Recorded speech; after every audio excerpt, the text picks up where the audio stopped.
सुप्रभात। आशा करती हूँ मेरे सारे प्रिय विद्यार्थी बहुत अच्छे से होंगे और खुश होंगे।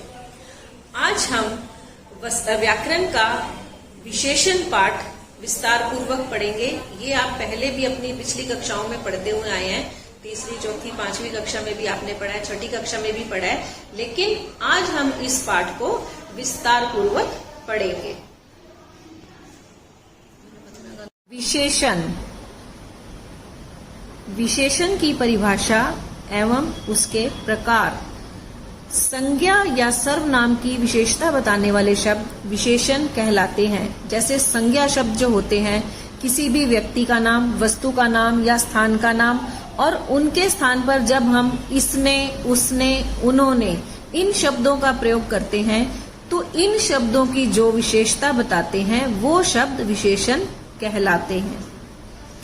जैसे यहाँ पर देखिए, हाथी साहसी जानवर है, तो हाथी की विशेषता यहाँ पर ये बताई जा रही है कि हाथी जो है वो साहसी जानवर है, तो साहसी यहाँ पर विशेषण है।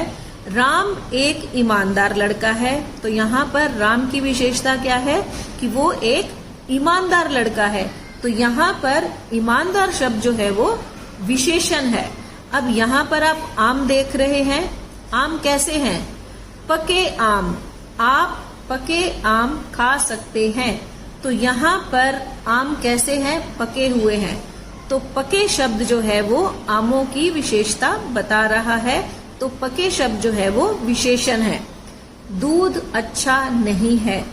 यहाँ पर दूध का गुण क्या बताया गया है कि दूध अच्छा नहीं है, तो यहाँ अच्छा शब्द जो है वो विशेषण है। अब विशेषण के प्रमुख भेद।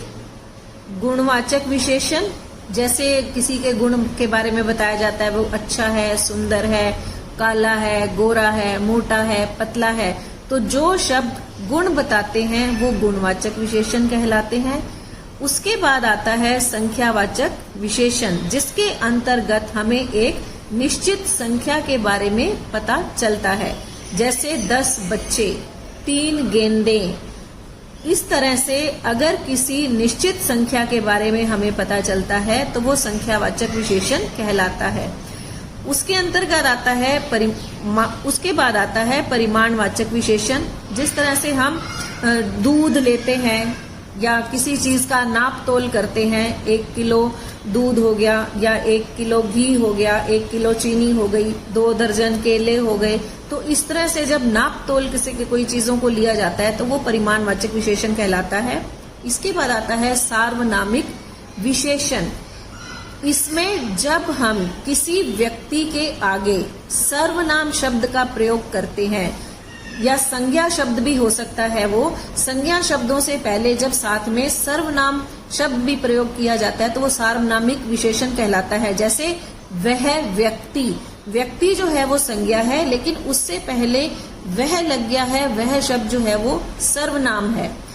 इसी तरह से जैसे उस घर, घर संज्ञा है, उस सर्वनाम है, तो संज्ञा से पहले जब सर्वनाम शब्द का प्रयोग करते हैं तो वो सार्वनामिक विशेषण कहलाता है।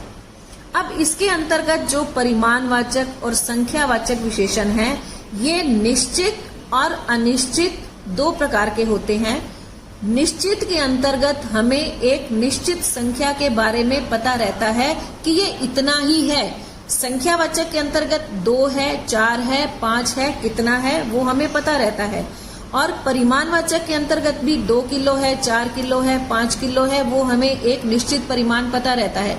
लेकिन जब हम कहते हैं कुछ, थोड़ा, ज्यादा, मतलब हमें एक निश्चित संख्या का पता नहीं है या निश्चित परिमाण के बारे में पता नहीं है, तो वो निश्चय और अनिश्चयवाचक विशेषण के अंतर्गत आते हैं। अब सबसे पहले है गुणवाचक विशेषण। जिस शब्द से संज्ञा या सर्वनाम के गुण, रूप, रंग आदि का बोध होता है उसे गुणवाचक विशेषण कहते हैं। जैसे बगीचे में सुंदर फूल हैं, तो फूल जो है वो संज्ञा है और सुंदर क्या है, उसकी विशेषता बता रहा है। तो यहाँ सुंदर जो है वो गुणवाचक विशेषण है, जो फूलों के गुण को बता रहा है कि फूल कैसे हैं। उस लड़के का रंग काला है। अब लड़के के रंग के बारे में यहाँ पर बताया गया है कि उसका रंग काला है, मतलब उसके गुण बताया गया है कि लड़के का रंग कैसा है। तो यहाँ पर ये गुणवाचक विशेषण है, उसका रंग जो काला है। उसके बाद है परिमाण बोधक विशेषण। जिस विशेषण से किसी वस्तु की नाप तोल का बोध होता है उसे परिमाण बोधक विशेषण कहते हैं। जैसे मुझे 2 मीटर कपड़ा दो, उसने 2 किलो सेब खरीदा। यहाँ पर हमें एक निश्चित संख्या के बारे में भी पता है कि हमने कितना सामान लिया है। अब है संख्यावाचक विशेषण। जो विशेषण संज्ञा शब्दों की संख्या तथा क्रम आदि की विशेषताएं बताते हैं उन्हें संख्यावाचक विशेषण कहते हैं।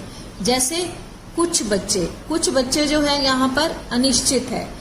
4 आम जो है वो निश्चित है। तीसरी अलमारी जो है वो भी एक निश्चित संख्या हमें पता है। जहां पर कुछ आ गया वो अनिश्चित हो गया, और जहां पर हमें संख्या का पता है कि ये 4 है, तीसरा है, दूसरा है, वो निश्चित संख्यावाचक विशेषण कहलाता है। अब है सार्वनामिक विशेषण। जब संज्ञा या सर्वनाम शब्दों का प्रयोग संज्ञा से पहले किया जाता है उसे सार्वनामिक विशेषण कहते हैं। जैसे वह लड़की जो है वो संज्ञा है, वह जो है वो सर्वनाम है। तो संज्ञा से पहले सर्वनाम शब्द का प्रयोग किया गया है, तो यहाँ पर सार्वनामिक विशेषण हो गया। कोई लड़का मेरा काम कर दे। लड़का संज्ञा है, कोई सर्वनाम है, तो ये सार्वनामिक विशेषण है।